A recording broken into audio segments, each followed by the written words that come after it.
नमस्कार दोस्तों, आज के हमारे इस वीडियो में हम आपके लिए सफला एकादशी की व्रत कथा लेकर आए हैं। एक समय की बात है जब महाराज युधिष्ठिर भगवान श्री कृष्ण से अत्यंत महत्वपूर्ण प्रश्न पूछते हैं। हे जनार्दन, पौष मास के कृष्ण पक्ष में कौन सी एकादशी आती है? किस प्रकार इसका पालन करना चाहिए? कृपया इस बारे में मुझे बताएं।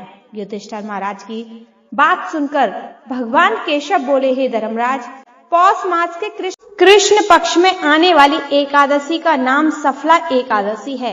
इस एकादशी के दिन भक्तों को भगवान नारायण के विग्रह की पूजा अर्चना करनी चाहिए। मैं आपको सफला एकादशी की पौराणिक कथा सुनाता हूँ, ध्यान पूर्वक सुनिए। एक समय चंपावती नाम की एक सुंदर नगरी थी, जहाँ महिषम नाम के एक अत्यंत पराक्रमी और धर्मनिष्ठ राजा राज्य करते थे। उनके 4 पुत्र थे। राजा का सबसे ज्येष्ठ पुत्र लुंक सदैव पाप कर्मों में लिप्त रहता था। स्त्री दुराचार, जुआ खेलना, ब्राह्मण और शास्त्रों का अपमान करना, वैष्णव की निंदा करना उसके लिए सामान्य कार्य थे। उनके इस पाप कर्मों का असर राज्य पर पड़ने लगा। एक दिन राजा महिष्मती ने उसे अपने राज्य से निष्कासित कर दिया।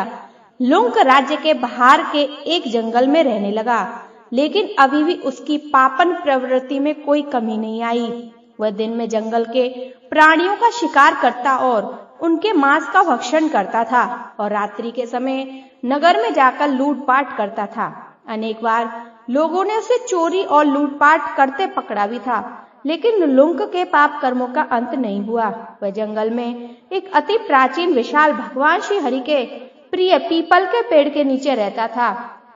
इस प्रकार काफी समय बीत गया। आखिरकार उसके जीवन में परिवर्तन का समय आ ही गया। एक दिन संयोगवश पौष मास की ठंड के कारण वह सारी रात सो नहीं पाया। शीत लहरों से बचने के लिए उसके पास पर्याप्त वस्त्र नहीं थे। पौष कृष्ण पक्ष की दशमी के दिन वह सारी रात जागता रहा। ठंड की वजह से उसका शरीर शिथिल हो गया और वह मूर्छित हो गया।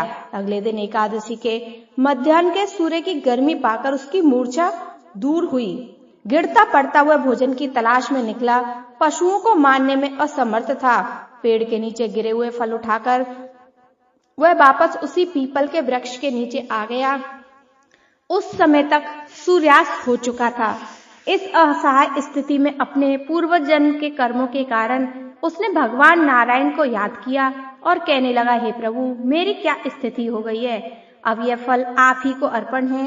इन फलों से आप ही तृप्त हो जाइए।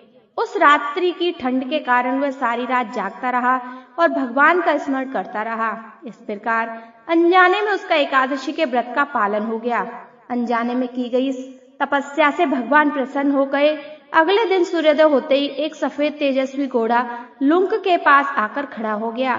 उसी क्षण एक आकाशवाणी हुई, हे वत्स, यह घोड़ा तुम्हारे लिए आया है। भगवान नारायण की असीम कृपा और सफला एकादशी का नियम पूर्वक पालन करने के कारण तुम्हारे समस्त पाप नष्ट हो गए। अब तुम इस घोड़े पर सवार होकर अपने पिता के पास अपने नगर में वापस चले जाओ। तुम्हारा राज्य तुम्हें वापस मिल जाएगा। ऐसी आकाशवाणी सुनकर वह गदगद हो गया। सफला एकादशी से अर्जित पुण्य फल के कारण उसका शरीर पुनः कांतिमान हो गया। उसी क्षण वह अपने राज्य को वापस आया और अपने पिता से क्षमा याचना करने लगा और उसे सारा वृतांत कह सुनाया।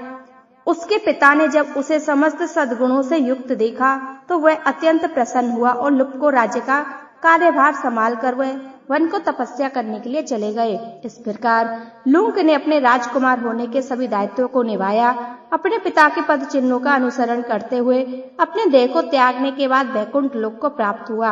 कथा समाप्त करते हुए श्री कृष्ण कहते हैं, हे राजन, जो व्यक्ति सफला एकादशी की इस कथा का श्रवण पाठन करता है उसे राजस्व यज्ञ का पुण्य फल प्राप्त होता है। उसके समस्त कष्ट नष्ट हो जाते हैं। वे श्री हरि को प्राप्त होते हैं। बोलो श्री हरि भगवान की जय।